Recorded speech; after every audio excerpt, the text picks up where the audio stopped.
자, 오늘은 이것입니다. 23번째 부동산 공급 대책 나왔습니다. 자, 여태까지와는 다르게 공급 대책이 나왔다고 합니다. 저도 참 궁금했는데요. 이번엔 다를까요? 자, 지금 공급 대책 과연 어떻게 이 수도권, 특히 서울 중심으로 공급을 많이 할 수 있을까 이렇게 생각을 했는데요. 예상을 뛰어넘는 공급 물량이다 이런 지금 평가가 있죠.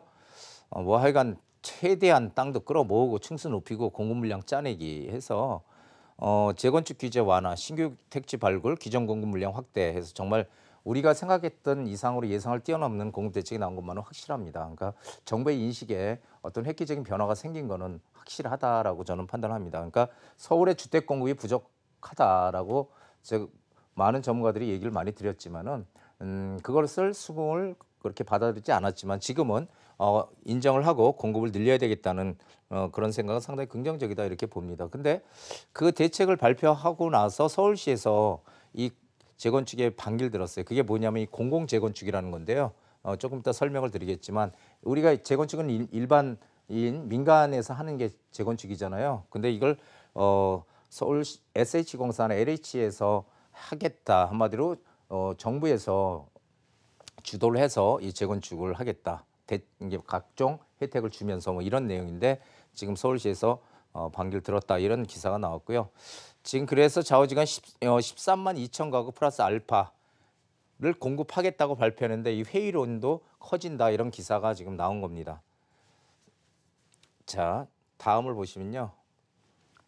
50층 공공 재건축 첫날부터 여권 지자체장들 들고 일어났다. 이게 무슨 얘기냐면은 이게 이제 공공 재건축을 하려다 보니까 뭐 과천이라든지 뭐 이런 이 경기도권 그리고 중심 지역들에 거기다 이제 임대를 늘리려고 하니까 그 지자체에서 반발을 하는 거죠. 우리 임대 너무 많다. 과천 같은 경우도 마찬가지고요. 그래서 서울시는 지금 그 정부에서는 50층 공공 재건축 50층까지 해주겠다. 공공으로 하게 되면은 근데 서울시는 공공 재건축이라고 해도 3종은 35층, 3종 일반은 준주거는 50층까지 제한하는 도시기본계획, 서울시 도시기본계획 그대로 유지하겠다 이렇게 했어요. 그러면은 결국은 용도를 바꿔주지 않는 한 35층 이상 못 짓는다는 얘기죠. 그래서 이게 도대체 어떻게 좀 이렇게 좀 봉합이 될지 잘 모르겠습니다. 근데 결국은 뭐 공공 재건축으로 간다면은 정부에서 추진하는 거니까 당연히 뭐 할 수는 있겠죠. 그런데 문제는 이거죠. 늘어난 물량이 최대 70%를 정부에서 환수하겠다. 이걸 환수하겠다는 거죠. 그러니까 이제 거기에 조합들이 참여를 해서 이런 것들을 같이 하겠느냐라는 데 지금 회의가 있는 거죠.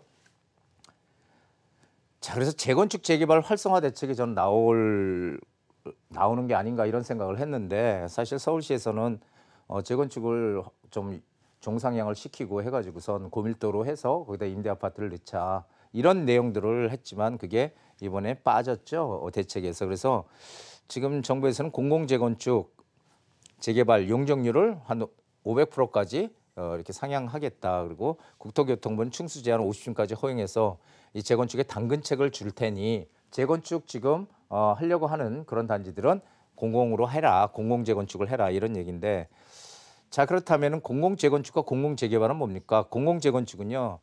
지금 국토부에서 총 5년간 5만 가구 공급을 기대하고 지금 있는 게 이 재건축인데요.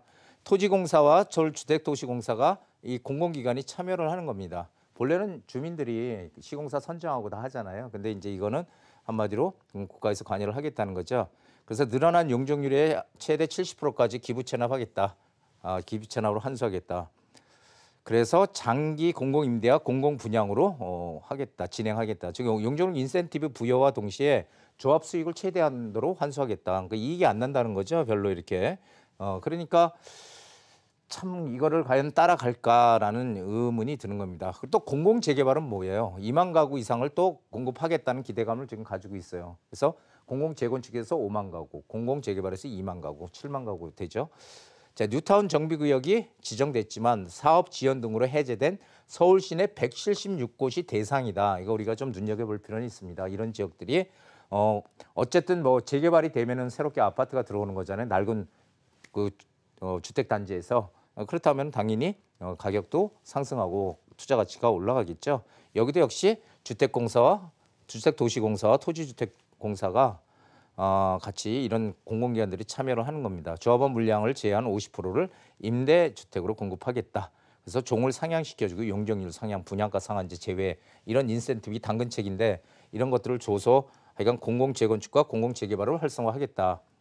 그래서 서울 경기권 택지 개발로 3만 3천 가구 공급 또 이런 거 있죠. 여기서 반발이 많이 나오는데요. 태릉골프장이 망가고 삼각지역 인근 캠프캠 부지, 과천 청사 일대 유유부지와 청사 부지 여기도 지금 반발이 심하죠. 상암 DMC 미 매각 부지, 서초 서울지방 조달청 부지 이런 데들에 지금 반대를 한다는 거예요. 그리고 이 상기 신도시 용적률을 좀 완화시켜서 높이해서 더 공급 물량을 늘리겠다 이런 게 지금 정부에서는 심사숙고해서 나왔으리라고 생각을 해요. 이게 뭐 그런데 공공 재건축이나 재개발로 공급이 확대가 될까라는 거죠. 이게 과연 정부의 의도대로 될까? 근데 저는 상당히 불투명하다. 왜냐하면 조합들이 참여를 해줘야 되거든요. 그래 우리가 이익이 나니까 참여할게 이렇게 돼야 되는데 이게 과연 참여를 할까요? 자, 소규모 재건축 막 진행이 안 되는 소규모 재건축들이 있죠. 예, 그런 것들과 사업성이 떨어져 진행이 안 되는 것들은 공공 이 재개발이나 이런 걸로 갈겠죠. 하지만 이제 가장 중요한 게 이거죠. 임대 아파트가 걸림돌이라는 겁니다. 그래서 이 입지가 좋고 분양가가 높이 산정할 수 있는 지역들은 이쪽으로 안 갈 가능성이 크다는 거예요. 이건 뭐 누구나 생각할 수 있죠. 자, 이게 기사에 난 건데요. 매일경제에 났는데 공공재건축에 대한 수도권 아파트 단지 반응해서 40개 아파트 중에 관심 없음이 대부분이에요. 그렇죠. 그리고 관심 판단 유보, 무응답.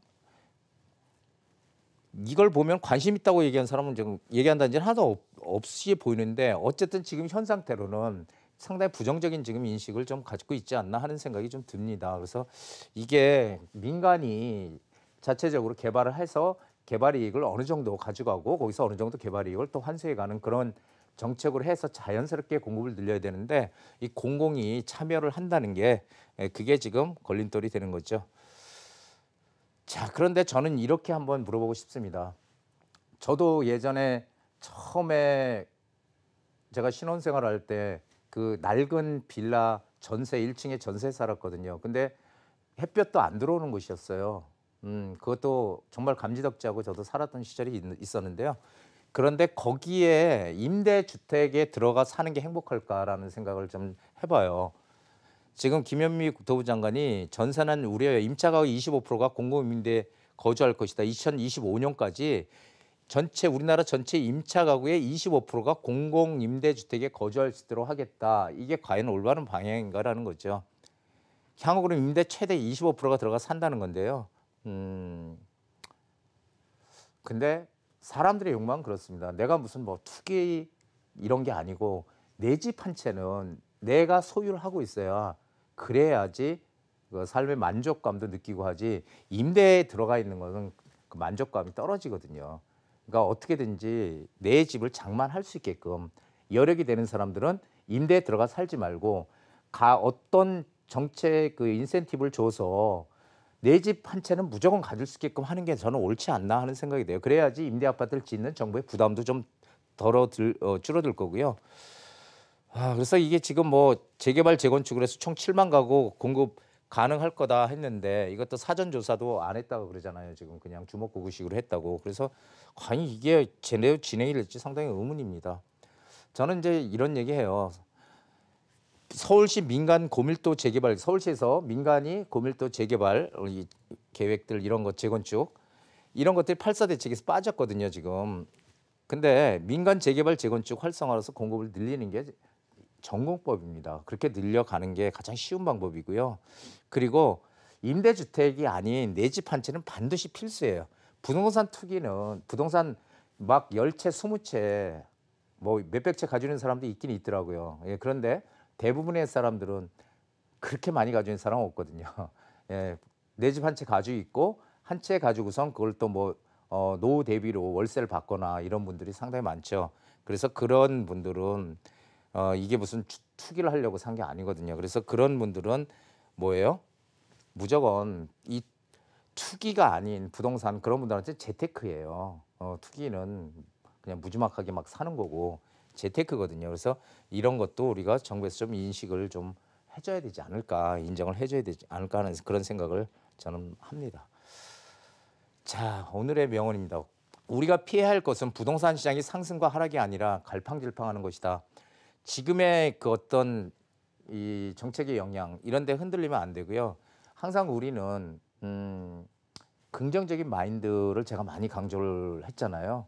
긍정적인 마인드. 그래서 우리는 항상 이런 어떤 상황이 닥쳤을 때 그 상황을 견디고 이겨나갈 수 있는, 그리고 지금 상황에서 어떻게 하면 미래를 우리가 더 준비할 수 있는지, 이런 것에 대한 고민이 지금 심각하게 필요한 시점이 아닌가 생각이 됩니다. 그러니까 저는 꼭 말씀드리고 싶은 게 일희일비하지 말자는 겁니다. 일희일비하지 말고 항상 우리가 재테크에서는 항상 타이밍도 있고 기회가 존재하거든요. 그러니까 그런 것들을 좀 잘 판단하셔가지고 냉철하게 좀 냉철한 마인드를 가지시기 바랍니다. 오늘 여기까지입니다.